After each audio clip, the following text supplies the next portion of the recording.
Today, we're going on a journey to answer one of the biggest questions out there. What is everything actually made of? We're going to peel back the layers of reality one tiny particle at a time. And yeah, I'm talking about you. I mean, really, what are you made of?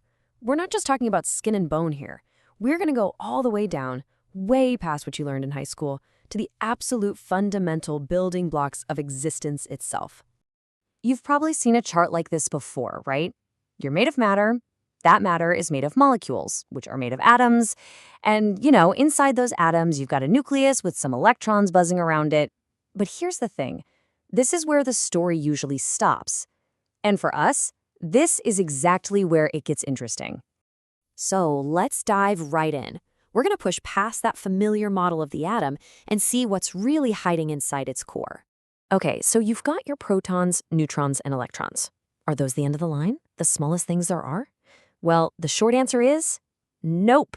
While electrons do seem to be truly fundamental, those protons and neutrons in the nucleus, they're hiding a secret. They're what we call composite particles, which is just a fancy way of saying they're made of something even smaller.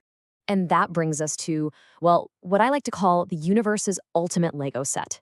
You see, as far as physicists can tell, everything you can see and touch is built from just two basic families of elementary particles. On one side, you have the quarks. Think of these guys as the social butterflies of the particle world. They're almost never found alone. They always have to be in a group. And on the other side, you've got the leptons. These are the loners, like our old friend the electron, just perfectly happy doing their own thing. Now, the quarks, this is where things get a little weird. They come in 6 different types, or flavors, and physicists gave them some pretty fun names: up, down, charm, strange, top, and bottom. But here is the absolutely mind-blowing part. To build literally everything stable in the universe, you, me, the Earth, the stars, you only need the first 2, just the up and down quarks. That's it. So how does that work? It's an incredibly simple recipe. Take a proton, like the ones in the atoms of your body. What is it? It's just 2 up quarks and 1 down quark bundled together. A neutron? Just swap the recipe a little. It's 1 up quark and 2 down quarks. That's it. An astonishingly simple and elegant recipe for all of reality. So we've got matter pretty much figured out, right? Well, not so fast. Turns out, for every single particle of matter, the universe has a bizarre and mysterious twin: antimatter. So what is an antiparticle? It's basically a perfect mirror image of its matter partner. It has the exact same mass, but its other properties, like electrical charge, are flipped completely backwards. The electron is the perfect example. Its antimatter twin is called a positron. Check this out. Their mass is absolutely identical, down to the last decimal point. But where the electron has a negative charge, the positron has an equal and opposite positive charge, a perfect mirror. So what happens when these 2 mirror images finally meet? The result is, well, it's total annihilation.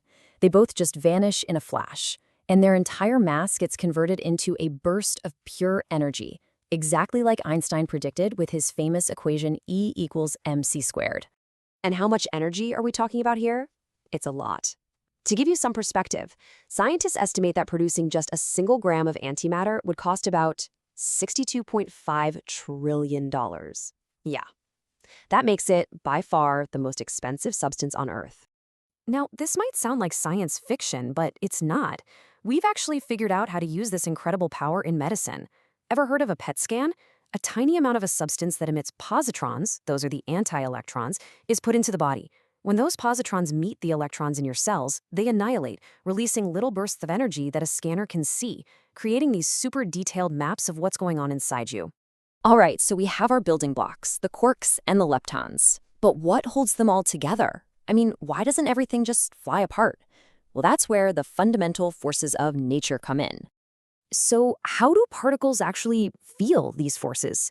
It's amazing, really. They do it by passing special little messenger particles back and forth between each other. These messengers are called bosons, and they literally act like the cosmic glue that holds all of matter together. Take the electromagnetic force, for example. That's the one that keeps the negatively charged electrons stuck in orbit around the positively charged nucleus of an atom. How does it work? They're constantly exchanging photons. And yes, I mean the exact same kind of photon that makes up light. It's both light and a force messenger. So what about keeping those quarks packed so tightly together inside a proton? That's the job of and you have to love the name, the strong nuclear force. Its messenger particle is called the gluon because it literally glues the quarks together. And this force is so unbelievably strong that it's actually impossible to ever pull a single quark out on its own. Okay, so we've got matter, we have its mirror image, antimatter, and we have the forces that glue it all together. But once you know all that, it leads you to one of the biggest and most profound mysteries in all of physics. Just think about it for a second. Our theories tell us that the Big Bang should have produced matter and antimatter in perfect equal balance. If that's true, they all should have found each other, annihilated, and left behind a universe filled with nothing but light. So why are we here? Why does our universe, made of matter, exist at all? The answer seems to be hidden in the very first moments after the Big Bang. The best idea we have is that for some reason, that perfect symmetry was broken. It's thought that for every billion antimatter particles that were created, the universe made 1,000,000,001 matter particles. The best theory for why this happened is a tiny flaw in the rules of physics called CP violation. It basically suggests that matter and antimatter aren't quite perfect mirror images when they decay. So after all the fireworks of annihilation were over, that one extra particle in a billion was left over. And that tiny, tiny remnant, that's what formed all the galaxies, all the stars, all the planets, and you. You are literally made of the leftovers.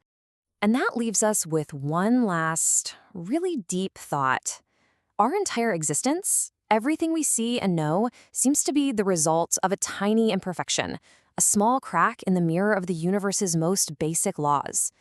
And it just makes you wonder, if that one little flaw is the reason we're here, what other incredible secrets are still hiding in the rules of reality, just waiting for us to find them?